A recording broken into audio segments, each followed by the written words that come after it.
৪৫ নম্বর অঙ্কটা দেখেন, এটা সমান্তর ধারার একটা অঙ্ক। আমরা বুঝতে পারছি প্রথম পদ ৮, দ্বিতীয় পদ ১৩, তৃতীয় পদ ১৮, প্রত্যেক ক্ষেত্রেই ৫ করে বৃদ্ধি পাচ্ছে।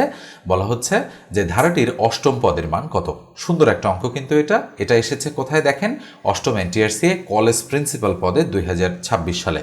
তো আমরা অঙ্কটা সমাধান করার জন্য তম পদের যে সূত্র রয়েছে, অর্থাৎ এন তম পদের যে সূত্র, সেটা আমরা প্রয়োগ করব। তাহলে আমরা এখানে লিখতে পারি, আমরা জানি এন তম পদ বা শেষ পদ, অর্থাৎ আমরা লিখলাম এন তম পদ ইকুয়াল এ প্লাস n - 1 ইন্টু হচ্ছে ডি।